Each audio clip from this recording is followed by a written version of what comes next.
sets, but I did pick USC successfully. That you did? That was my one. I think that was the one pick I got right last week. Oddly enough, the pick that Nick and I both got right just happened to be in the Pac-10, but we'll discuss that later.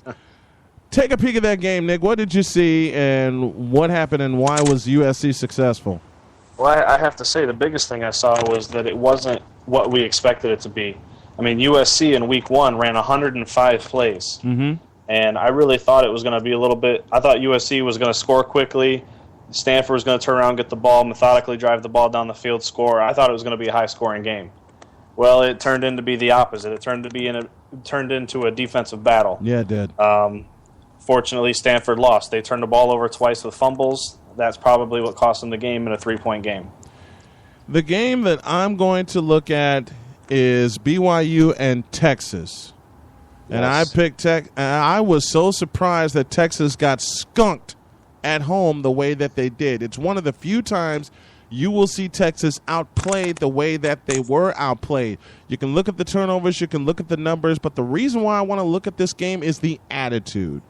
BYU came into Memorial Stadium in Austin ready to play, and Texas came out with so much confidence after their Week 1 win that it overflowed, and they were not ready for BYU. And BYU hit them in the mouth and shut them out at home. A rarity to win in Texas, number one. And number two, a rarity to shut out the Longhorns at home. So Charlie Strong has got some more questions to answer than questions answered going into this week.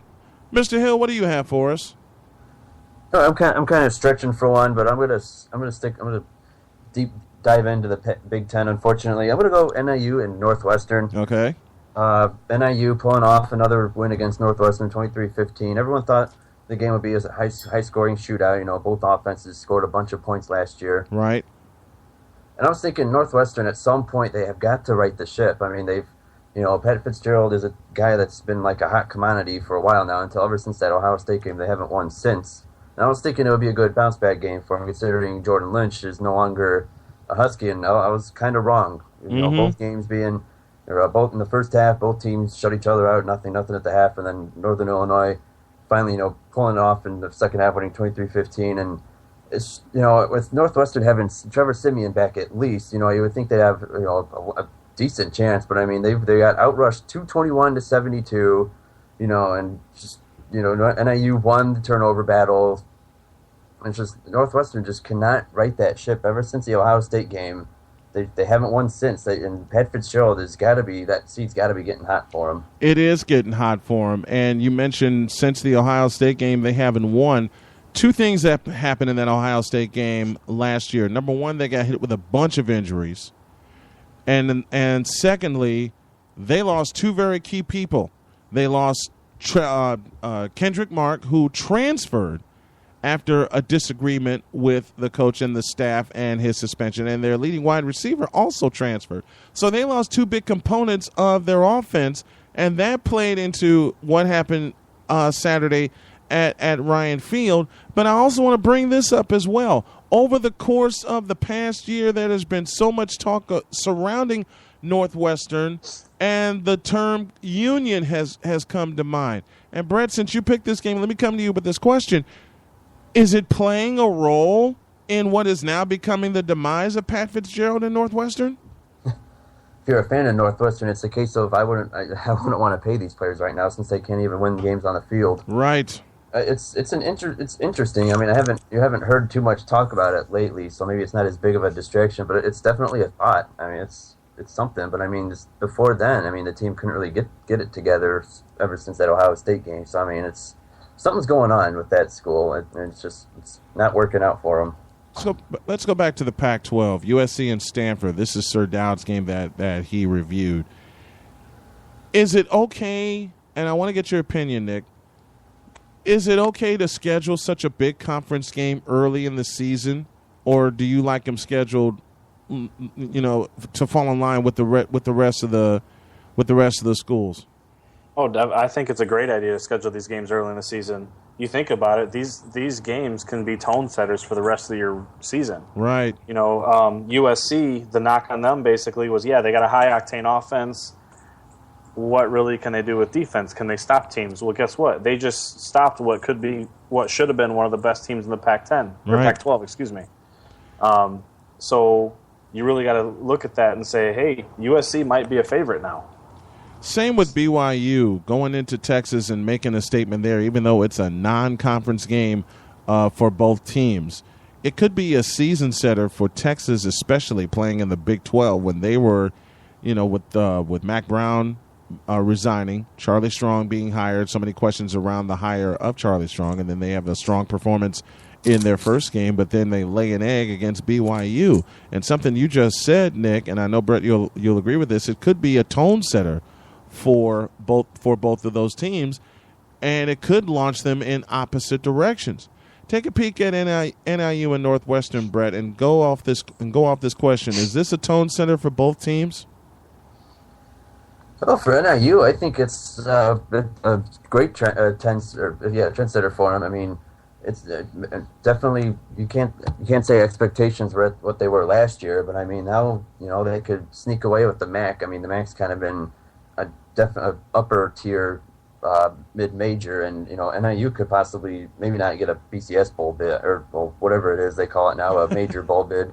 But I mean they could definitely win the MAC and maybe put themselves in a position to get a New Year's Day, New Year's Eve bowl game for them. And Northwestern, I don't even know. I don't know where to go with them. I mean, they've been on the down for so long now. It could just they could be winless. I don't know. I mean, they have Western Illinois next week, so or this weekend. So I'd like to think they win. But other than that, what game can they win? Yeah, because I don't see them the way they are right now. They struggled against California. They beat California Purdue, last year. I don't think they do. But they struggled against California this year, and they beat California last year and put up a lot of points doing it. And this year so far they only scored 36 points in 2 games. That's usually a half for Northwestern, 36 points. The offense has got the whole team has got some issues, and hopefully against Western Illinois they'll be able to right the ship. Usually we'll take a break at this point, but there's a subject that we're going to hit right now, and better hang on with us, folks. The slow demise of the Big Ten when it comes to football. And the reason I picked this subject, Michigan gets shut out at Notre Dame. Michigan State gets outrun at Oregon. You heard what happened to Northwestern. Purdue gets skunked by Central Michigan at home. And then a bonus on top of that, Monday, Penn State gets all their penalties removed and everything restored. So now let me come to you first. Why is this demise? Why is this happening to the Big Ten? Why is this decline taking place? Well, I think a lot of it has to do with the normal powerhouse teams. I mean, look at Michigan. Ever since Lloyd Carr left, what's Michigan been? Right. They had one good year, that 11-2 year by Brady Hoke. I guess Rich Rod had one good year, I think, but that was a terrible decision in my opinion. He was not a good fit for the Big Ten at all. And to go to a school like Michigan, I thought was just a terrible hire as a Michigan fan. But I think you got to look at the schemes. You look at these top-tier teams. You have Oregon, you have Oklahoma, you have Georgia, Alabama. Those teams can spread you out, and they can also run. The Big Ten still is, a lot of the teams are still the 5 yards in a cloud of dust. Mm-hmm. And that's just not winning it in college football anymore. Brett, your thoughts on that? Yeah, I'm agreeing with Nick. It's play style. Big Ten, like Nick said, the 3 downs in a cloud of dust thing, and it's just nowadays people. It's all about athleticism and speed now. Look at like Nick said, look at Oregon. Their speed and athleticism. The SEC, they're going towards speed and athleticism. Not that weren't already, but now you're starting to see like more high scoring games in the SEC. And the Big Ten just doesn't suit these players. They want to go fast. They want to score now and often as possible. And Big Ten, I mean, outside of maybe Ohio State and maybe Michigan, I mean, other than that, it's just nothing. There's absolutely nothing. And really, Urban Meyer is the only, coach, had decent coach in that conference right now. And that's really about it. And once Urban Meyer goes, Big Ten might lose a huge recruitment draw because of Urban Meyer being there. It's definitely play style though. It's all about speed and athleticism nowadays. You got to look at it from a standpoint of the recruits.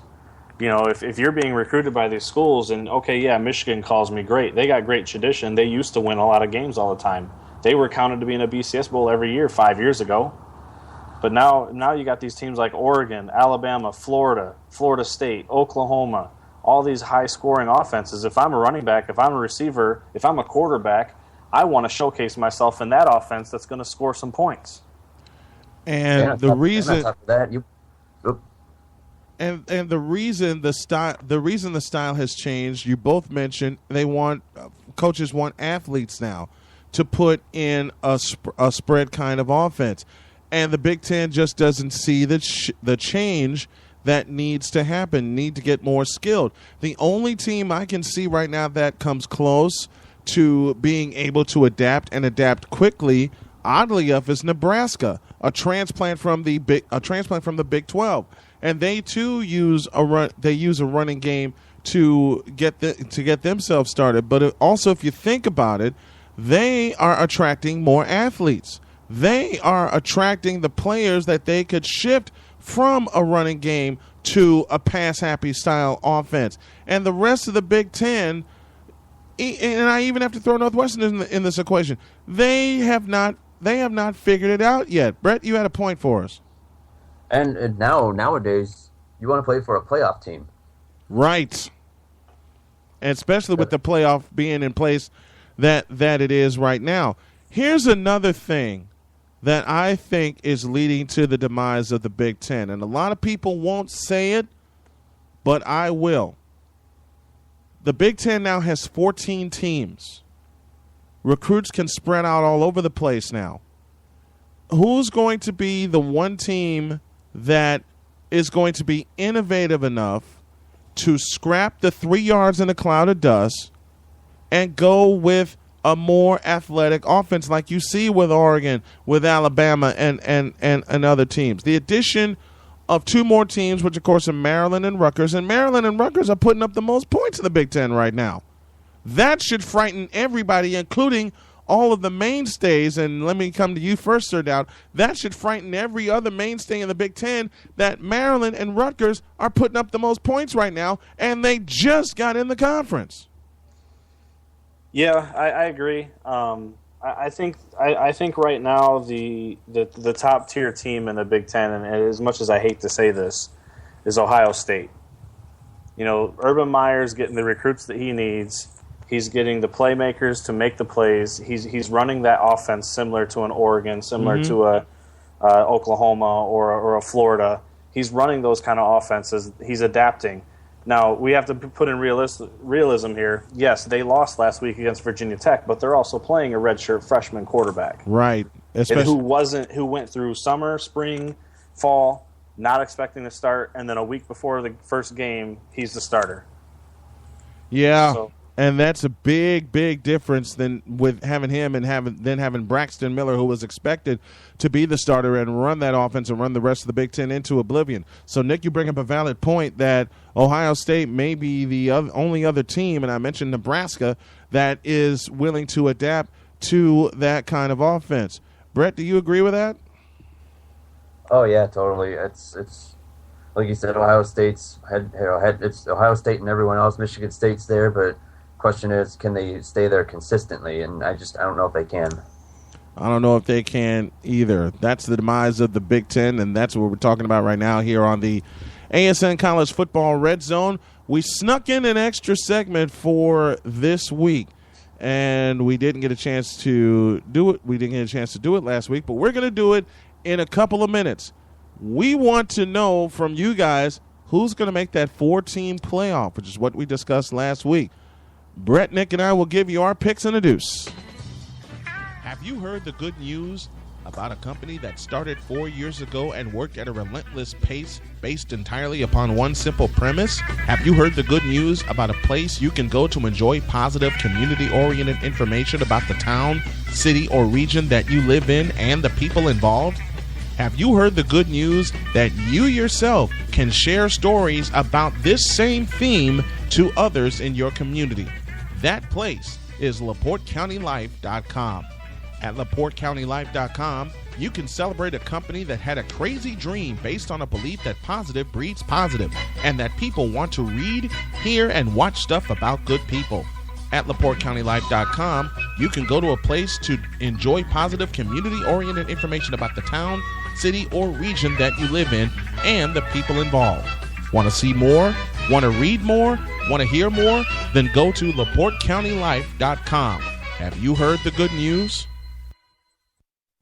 Get your best price on Ford trucks, Focus, F-150, Explorer, Escape, and Lincoln MKS, MKT, MKX, MKZ, as well as Fiesta, Fusion, Taurus, Mustang, Navigator, and all other new Ford Lincoln vehicles at the all-new Sowers Ford in Lincoln, Northwest Indiana's newest Ford Lincoln dealer. We offer new and used Ford Lincoln vehicles, parts, service, and used cars. If you are in Northwest Indiana or near Michigan City, LaPorte, Hobart, Burns Harbor, Valparaiso, Chesterton, South Bend, or Portage, there is no comparison to the other dealers around town. We are about to earn your business with top quality service and the most competitive pricing in Indiana. Stop by today at 3930 Franklin Street in Michigan City or give us a call at 219-879-5381. That's 219-879-5381. Or visit us online at www.sowersauto.com. Sowers Ford Lincoln, Northwest Indiana's newest Ford Lincoln dealer.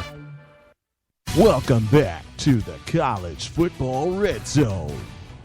The Red Zone rolls on here on ASN. We are driven by Sowers Ford, and this segment is brought to you by LaPorteCountyLife.com. At LaPorte County Life, they always ask you, have you heard the good news? All right, before we do our main picks for this week, we got some big picks to give out, and I'm going to come to Sir Dowd first. Of course, this year begins the era of the playoff in Division I football. 4 teams get in, and one team will be crowned a champion, and in theory they will have a chance to earn this on the field. Nick and I talked last week about how they can improve that. We'll reprise that conversation another time. So Nick, you lead this off. This was your idea. Who are the 4 teams you are putting in? And we can update this each week. Who are the 4 teams you're putting in? What's your title game, and who's your champion? All right, before I give you my 4, though, I'm going to give you a dark horse game to watch out for. All right. Based off this last weekend's events. All right. Okay, neither of these teams are in my 4 right now, but they could very quickly move up. And that is November 29th when Notre Dame goes to the Rose Bowl to play USC. Okay, that game, USC showed us something last week. They did. And if USC can knock off Oregon, they get in the driver's seat of one of these 4 spots. And that Notre Dame game, if Notre Dame can get through their schedule with 0 or 1 loss by then, that game could catapult Notre Dame into this playoff picture. So that's a side point, but they're not in my 4 right now. All right. Let's talk. My 4 are Alabama, Oregon, Florida State, and Oklahoma in that order. All right. Who plays who for the championship? I have Oklahoma knocking off Alabama, which would be a great rematch from last year. Yes. And I have Oregon outrunning the Seminoles to Oklahoma and Oregon national championship. And your champion is? Based off what I saw, I think Oregon's got they've shown that they can take a punch in the mouth and they can punch right back this last weekend.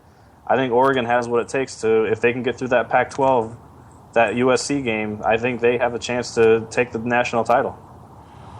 Those are Nick's picks. Let's see what Brett Hill has up his sleeve. Who are your 4? What's your championship game, and who's your champion?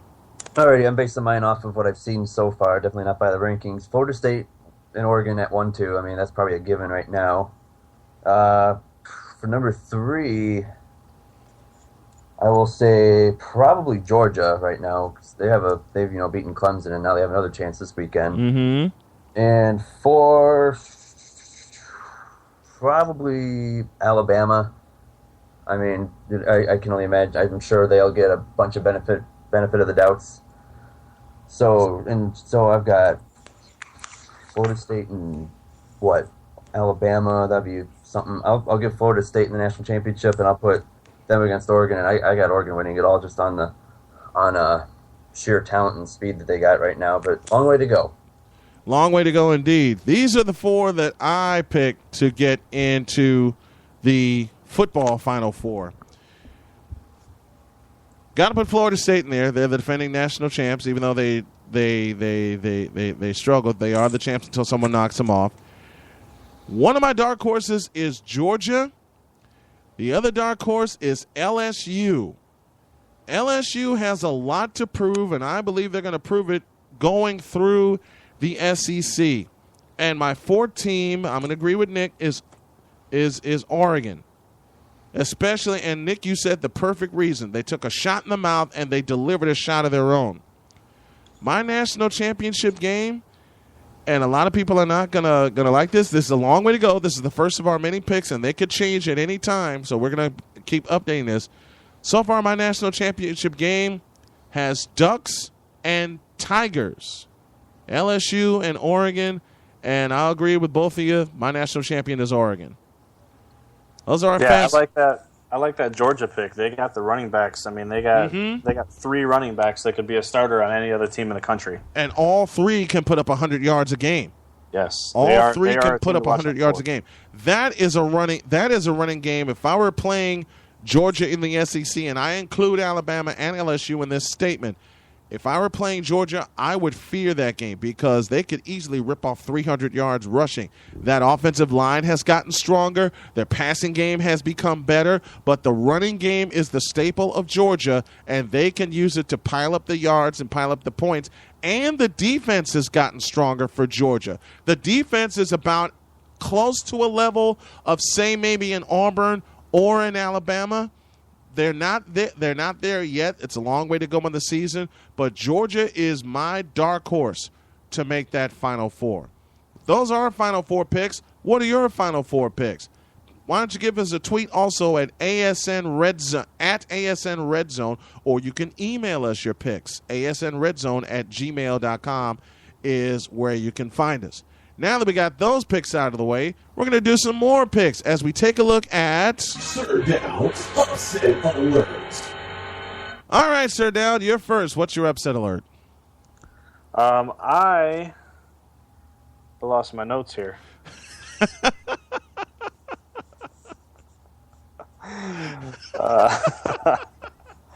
Bear with me. Sorry. It's okay. Right. It's okay. We had a power outage to start the show, okay? Yeah, I'm good. I found him. We're good. All right. Even though, I don't know if you guys saw this or not, Maryland is going to have some awesome uniforms this weekend. Yes. I am going to put Maryland on upset alert at home against West Virginia. That West Virginia offense is pretty scary. Ooh. And it's gotten better since they've been in the Big 12. Remember, the first 2 years West Virginia has been in the Big 12, they have taken a pounding. They dished out the points, but they have taken a pounding defensively. Now that they've shored up that defense and that offense has really gotten it together, West Virginia could surprise some people. Yep. West and Virginia, right now, Maryland's favored by 4, so obviously they're starting to get some respect from around the nation as well, and the people that set the lines. But I think West Virginia could pull that off very easily. All right, so there's his upset pick, West Virginia over Maryland. Brett, whom do you have?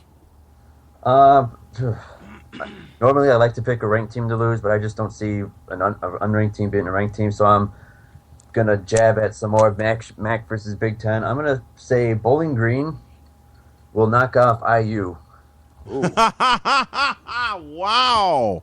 IU struggled against Indiana State in their first game, and Bowling Green narrowly lost to Pitt, and I think Bowling Green can pull off the win against IU this weekend. Y'all are going to love the upset that I have. The team I'm putting on upset alert is Missouri, and that is because they're playing Central Florida. A lot of people are going to sleep on Central Florida. Missouri is going to be one of them. And it's in Columbia. With all the ballyhoo of the SEC and all the ballyhoo of the Missouri Tigers, and Missouri got scared by Toledo last week. There is nothing that makes me think that UCF cannot come into Columbia and pull off the upset. So my upset is Central Florida over 20th ranked Missouri.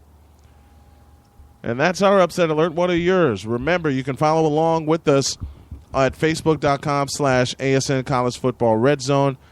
All right, Nick, I know you got the list ready. Let's make some picks. Nick and I didn't do too well last week, but now it's time for the Fast 5 Red Zone picks. Who's in the red zone this week, Nick?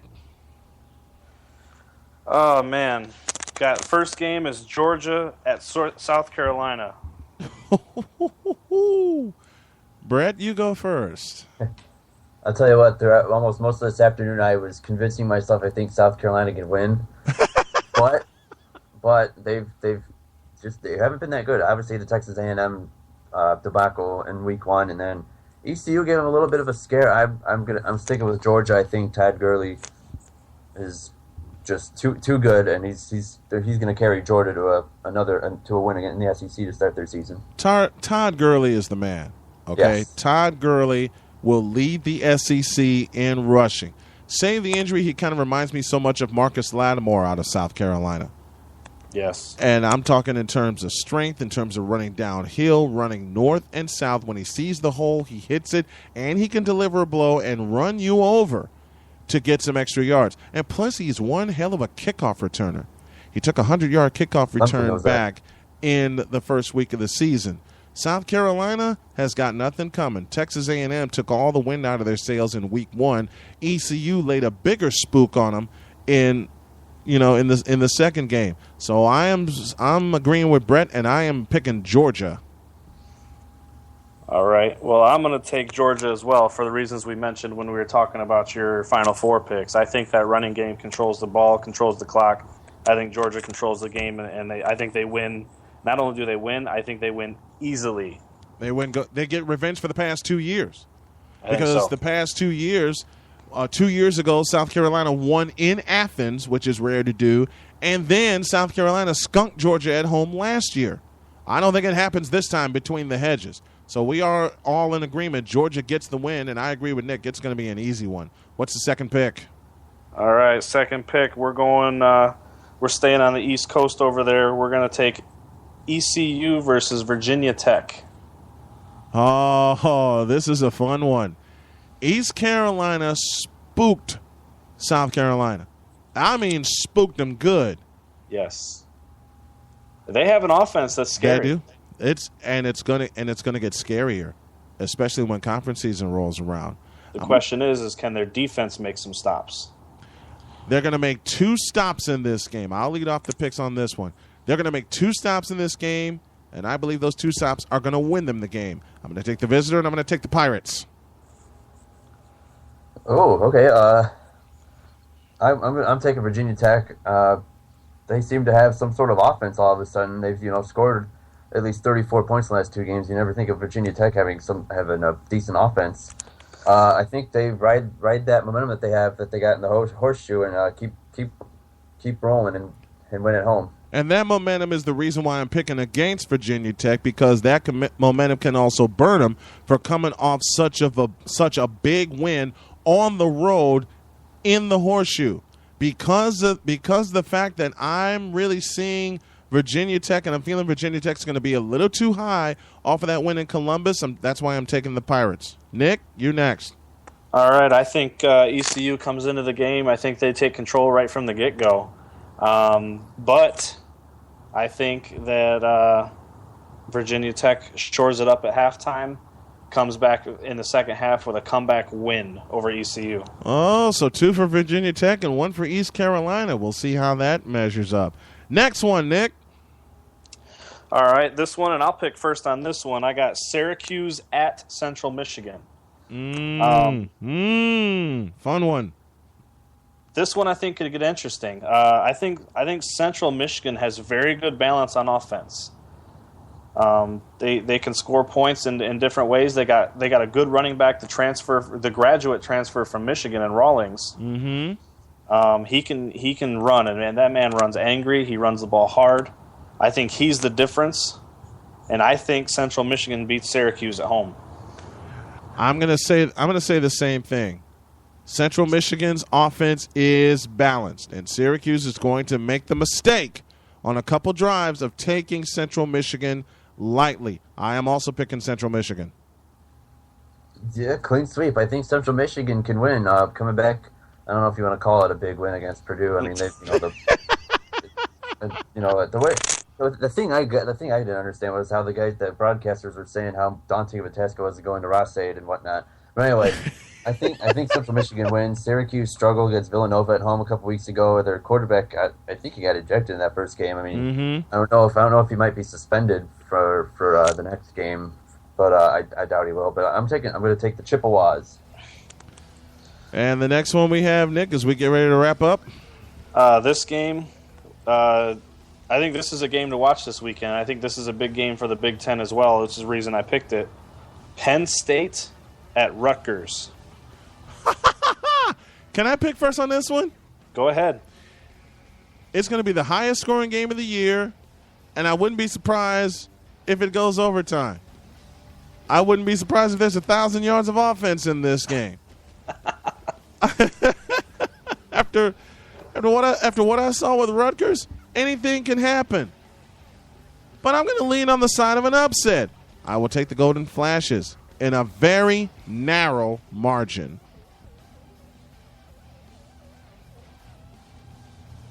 I think they played Penn State. Penn State. Sorry. I don't know if you misheard me.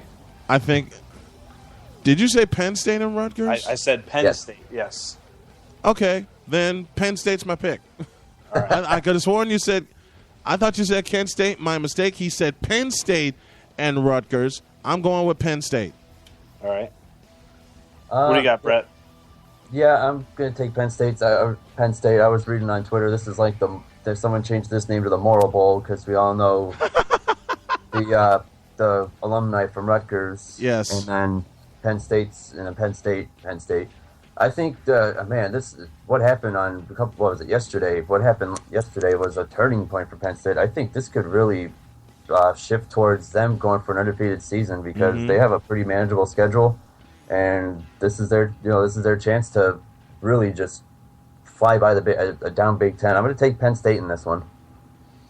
All right. I hate to keep picking the same as you guys, but I think Penn State controls this game. I haven't been overly impressed with Rutgers, even though they're 2-0. I think Penn State comes in and wins this one handily. And last but not least. All right. We're going to take a dip down south. Arkansas at Texas Tech.